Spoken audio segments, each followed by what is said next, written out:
2026 की जंग का ऐलान हो चुका है और दिमाग में सबसे बड़ा सवाल यही घूम रहा होगा कि क्या 120 दिनों में ये एग्जाम निकल सकता है। तो जवाब है हाँ, बिल्कुल निकल सकता है। और कैसे, उसी का पूरा विनिंग गेम प्लान आज हम यहां एक एक करके समझने वाले हैं। तो चलिए शुरू करते हैं। देखिए, किसी भी जंग को जीतने से पहले ना उसके मैदान को समझना बहुत जरूरी होता है। तो सबसे पहले हम अपने इस यूपी टेट मिशन की ब्रीफिंग करेंगे, अपने बैटलफील्ड को जानेंगे। ओके, तो सबसे पहले सबसे जरूरी चीज, अपनी डेट्स नोट कर लीजिए। 2, 3 और 4 जुलाई 2026। इसका मतलब क्या हुआ? मतलब ये कि हमारे पास तैयारी के लिए सीधे सीधे पूरे 120 दिन हैं। और इस 120 दिन की लड़ाई में हमारा बैटलफील्ड क्या है? ये 5 सब्जेक्ट्स हैं: सीडीपी, हिंदी, इंग्लिश, मैथ्स और ईवीएस या साइंस। इन्हीं पांचों को हमें फोड़ना है। ठीक है, तो बैटलफील्ड समझ आ गया। अब बात करते हैं उस सीक्रेट वेपन की, उस ब्लूप्रिंट की जो इस एग्जाम में सिलेक्शन पक्का करवाएगा। और सक्सेस का फॉर्मूला, अरे बहुत सिंपल है, लेकिन इतना पावरफुल है कि इससे सिलेक्शन रुक ही नहीं सकता। देखिए, पहले 3 महीने यानी 90 डेज हम देंगे पूरा सिलेबस कवर करने में, A to Z। फिर अगले 15 दिन सिर्फ और सिर्फ रिवीजन, घोट के पी जाना है सब कुछ। और आखिरी के 15 दिन मॉक टेस्ट। जब ये 3 चीजें मिल जाती है ना, तो रिजल्ट एक ही होता है, गारंटेड सिलेक्शन। अब इस पूरे 120 दिन के प्लान को ना हमने 3 सिंपल फेज में तोड़ दिया है, ताकि कोई कंफ्यूजन ना हो और हम स्टेप बाय स्टेप आगे बढ़ें। तो ये रहा आपका स्ट्रैटेजिक रोड मैप। तो ये रोड मैप काम कैसे करेगा? ध्यान से सुनिए। पहले 90 दिन यानी कि हमारा 75% टाइम सिर्फ और सिर्फ एक काम पे लगेगा, सिलेबस कंप्लीट करना। हमें अपनी फाउंडेशन, अपनी नींव एकदम पत्थर जैसी मजबूत करनी है। उसके बाद अगले 15 दिन हम करेंगे रिवीजन, जो भी पढ़ा है उसे दिमाग में लॉक कर देंगे। और फिर आखिरी 15 दिन हम सिर्फ मॉक टेस्ट देंगे और उनकी एनालिसिस करेंगे, अपनी गलतियों से सीखेंगे। अच्छा, ये तो हो गया बड़ा प्लान, एक लॉन्ग टर्म स्ट्रैटेजी। लेकिन असली जीत तो रोज की लड़ाई से मिलती है, राइट?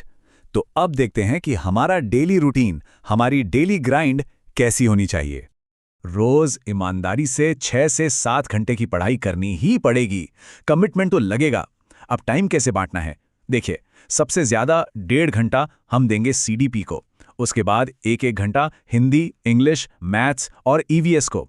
और हां, इसमें सबसे जरूरी हिस्सा, रोज 1 घंटा निकालना ही निकालना है, सिर्फ एमसीक्यूज प्रैक्टिस करने के लिए। ये नॉन नेगोशिएबल है। और यहां आता है इस पूरे प्लान का गोल्डन रूल। इसको अपने स्टडी टेबल के सामने चिपका लीजिए। हर दिन, हर विषय, एवरी सब्जेक्ट, एवरी डे। कोई भी सब्जेक्ट छोड़ना नहीं है।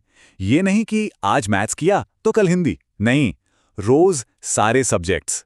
यही बैलेंस हमें कंपटीशन में आगे रखेगा।